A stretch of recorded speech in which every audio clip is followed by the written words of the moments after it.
बिस्मिल्लाहिर्रहमानिर्रहीम। अस्सलाम वालेकुम। एक नई सुबह, नया दिन, बहुत सारी ख्वाहिशों, उम्मीदों और ढेर सारी दुआओं के साथ आज का व्लॉग स्टार्ट करते हैं।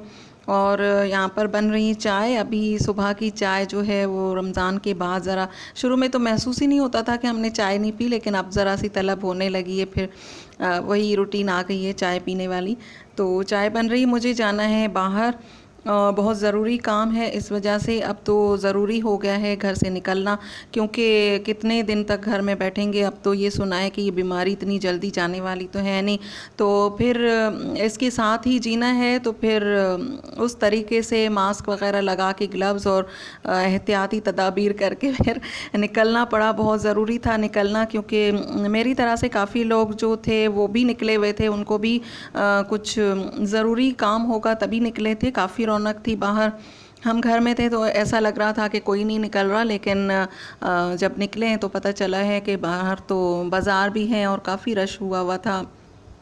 जो बाज़ार है वहाँ पर, रेशमी जहाँ पे कपड़े होते हैं वहाँ पर, क्योंकि शादियाँ हैं, शादियाँ काफ़ी डिले हो रही थी इस वबा की वजह से। और मेरे भी रिलेटिव्स में जो शादियाँ हैं वो भी डिले हो रही हैं, क्योंकि हॉल्स जो है वो नहीं खुल रहे।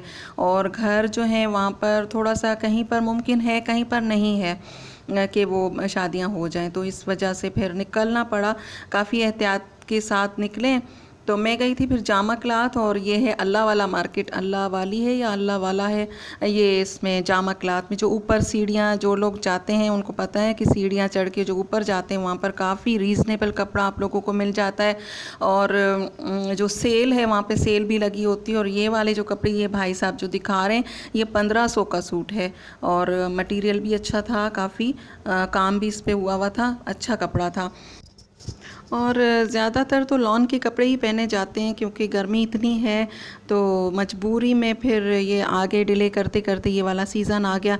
लेकिन दुल्हन के लिए तो ज़रूरी है ना, वो तो रेशमी लेगी। तो उनके साथ ही मैं गई थी, उनको भी कुछ शॉपिंग करनी थी। और मेरे पास भी ये बनारसी पड़ी हुई थी, तो इसके साथ मैंने कहा कि एक रेशमी सूट होना चाहिए। बाकी तो लॉन के ही पहने जाएंगे, पता नहीं पहने भी जाएंगे इंशाल्लाह। अल्लाह से दुआ है कि इन बच्चियों की शादियाँ खैर आफियत के साथ अब हो जाएं, क्योंकि बहुत डिले हो चुकी हैं। तो उनके साथ फिर उन्होंने भी लिए और मैंने भी कुछ लिया। मुझे ज़्यादातर मैंने फिर वहाँ से एक और जगह गए थे, वहाँ से फिर मैंने लॉन के जो है कपड़े हैं वो भी लिए थे। और यहाँ पे ये वाला जो पीस है, ये इससे लहंगे बनाते हैं ये लोग। तो वो मुझे लहंगे तो इतने ख़ास नहीं लगते इस कपड़े के, लेकिन ये दुपट्टे के लिए मैं लेना चाह रही थी, फिर मैंने छोड़ दिया, मैंने लिया नहीं। और उसके बाद आते ही फिर अबाया और वो कपड़े और शूज़, सॉक्स सब मैंने भिगो के रख दिए, क्योंकि फिर डर तो लगता है ना, निकले हैं बाहर तो फिर वो इस वजह से पहले ये काम किया। फ़्रेश होने के बाद फिर मैंने कहा कि चलो जो लेकर आई हूँ वो मैं आप लोगों के साथ शेयर करती हूँ। ये कपड़ा जो है ये काफ़ी चला हुआ है, ये बिल्कुल नया जैसे कहा जाए कि वो नहीं है। लेकिन ये मेरे पास जो बनारसी है, जामावार है या बनारसी कहते हैं इसको, जामावार और बनारसी में क्या फ़र्क है ये मुझे नहीं पता। तो ये फ़ॉन कलर का है और इसके साथ ये मैं ब्लैक लेकर आई हूँ। तो इसकी कुछ डिज़ाइनिंग वगैरह कर लेंगे।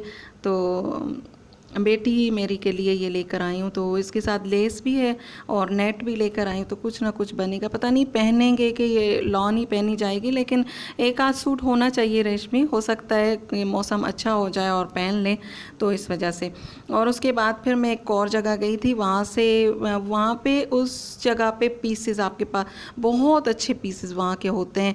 और अच्छी जो लॉन होती है, ब्रांडेड लॉन, उनके आपको पीस मिल जाते हैं। थोड़ा सा डिफेक्ट होता है और आप वहाँ से लेकर अपने बजट में रह के अच्छे से कपड़े बना सकते हैं। जो आप दूसरी जगहों से जो महंगे हैं, 3-4 हज़ार का सूट है लॉन का, तो वो वहाँ पे पीस जो है वो आपको 150 रुपये गज़ या 200 रुपये गज़ के हिसाब से मिल जाते। तो वहाँ से मैं अपनी बेटी के लेकर आती हूँ। तो कुर्तियाँ उसकी बनवाऊँगी इनमें से, और जैसी कुर्तियाँ बनेंगी इंशाल्लाह वो भी आप लोगों के साथ शेयर करूँगी। इस वाली मार्केट में जहाँ की मैं बात कर रही हूँ, जहाँ पे लॉन जो है वो आपको हर ब्रांड की जो लॉन है वो थोड़े से डिफेक्ट के साथ अच्छे रेट पर मिल जाती है। तो बहुत अच्छी लॉन होती है, लेकिन वहाँ पर वीडियो बनाना ज़रा नामुमकिन था, क्योंकि अच्छी जैसे पीसेस होते हैं और इस तरह की रीज़नेबल लॉन देखकर फिर हम औरतें ज़रा सी जज्बाती हो जाती हैं और वहाँ पे रश भी बहुत हो जाता है। तो इन दिनों में भी वहाँ पर रश है, इन दिनों में जहाँ पे हर जगह पे लोग एहतियातन कम निकल रहे हैं और हर मार्केट में इतना रश नहीं है। बस लोग जो हैं तो सही, लेकिन इतना रश नहीं है। लेकिन ये जो मार्केट है जहाँ पर मैं गई थी, वहाँ पर तो पूरा साल जो है वो रश ही रहता है और लॉन की वहाँ पर जो हर वैरायटी होती है, तो इस वजह से वैरायटी बहुत ज़्यादा है वहाँ पर।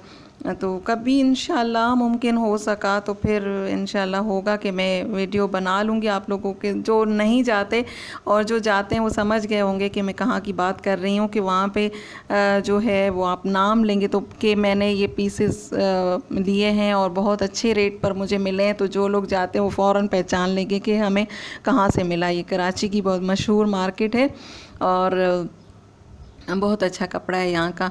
तो ये आप देखें, डिज़ाइंस देखें, अभी तो फिर भी इतना नहीं था, और जब ये सीज़न होता है और इस तरह की ये वबा नहीं होती तो बहुत ही अच्छा कपड़ा होता। अभी तो इतना ख़ास फिर भी नहीं था, लेकिन मुझे मेरे टाइप के कपड़े मिल गए थे। इनको मैं इनकी वहाँ पे लेस भी बहुत अच्छी होती है। लेस जो है वो मेरे करीब जो एक और मार्केट है वहाँ से मैंने ली थी, वो 80 रुपीज़ पर यार्ड और वहाँ से 20 रुपीज़। तो इतना फ़र्क है वहाँ की लेस और यहाँ की लेस, मतलब इसका रेट का इतना फ़र्क है। तो आप ख़ुद देखें कि कितना फ़र्क है, इस वजह से इतनी दूर जाना पड़ा। मैं बना रही हूँ यहाँ पर सालन, आलू गोश्त बना रही हूँ, लेकिन ये शोरबे वाला ज़्यादा वो नहीं बना रही, थोड़ा सा कोरमा टाइप जो है वो बनाऊँगी। तो इसके लिए मैंने जो प्याज है वो ब्राउन करके निकाल ली और इसके बाद इसी ऑयल में चिकन जो है उसको फ्राई करूँगी। और प्याज जो निकाल ली थी फ्राई करके, उसमें मैंने टमाटर, अदरक, लहसुन जो है वो डाल के उसे अलग से मैंने ब्लेंड कर लिया है। इसको गोश्त को इसमें फ्राई करूँगी और उसके बाद फिर वो जो ब्लेंड किया हुआ टमाटर, अदरक, लहसुन जो है, एक हरी मिर्च भी डाल दिए, तो वो इसमें फिर ऐड करके और उसको अच्छी सी भुनाई करूँगी। और भूनने के लिए 3 मरतबा जो सालन है उसको, इस तरह के सालन को ज़रूर भूनना चाहिए। और मैं जो अगर मसाला ब्लेंड आपने कर लिया उसके बावजूद इसको 3 मरतबा भूनना ज़रूरी है, क्योंकि हम जब अम्मी जो सालन बनाती थी वो वाली खुशबू, वो जायका हमारे हाथ में क्यों नहीं आता, क्योंकि वो लोग सालन को बहुत ज़्यादा भूनते थे। तो इस वजह से 3 मरतबा या 4 मरतबा, क्योंकि मैं जब सालन नया नया जब मैं सीख रही थी, मैं बनाती थी, तो अम्मी कहती थी कितनी मरतबा छींटा उसको मार के तुमने भूना है, तो मैं कहती थी 2 मरतबा या 3 मरतबा, वो कहती थी 3 मरतबा बहुत ज़रूरी है, फिर जाके उस सालन में वो वाली खुशबू आती है, अम्मी वाला सालन जो है उसकी खुशबू आती है। तो इसमें मैंने सिंपल मसाले ऐड किए हैं, धनिया, लाल मिर्च और हल्दी, नमक और थोड़ी सी काली मिर्च और गरम मसाला उसके बाद ऐड कर दिया था। इसमें कोई ख़ास इतना नहीं है, बस थोड़ा सा गोश्त हो जाए, इसमें कुक हो जाए, फिर मैं इसमें आलू ऐड कर दूँगी, क्योंकि आलू मुझसे आजकल बहुत जल्दी गल जाते हैं, पता नहीं क्यों। तो फिर इसमें मैंने ये जो है आलू डाल के इसके बाद फिर दोबारा से इसको भूना है। और भुनाई होने के बाद अच्छे से इसका घी जो ऑयल है वो अलग हो जाएगा, तो फिर ये सालन तैयार है। फिर थोड़ा सा पानी ऐड करके जितना आपने रखना है, काली मिर्च मैंने इसमें ऐड कर दिया, हरी मिर्चें, आखिर में हरा धनिया डाल दूँगी। तो कैसी लगी आप लोगों को ये वीडियो? पसंद आए तो लाइक कर दीजिएगा, दुआओं में याद रखिएगा अपना और अपनों का ख्याल रखिए। अल्लाह हाफिज़।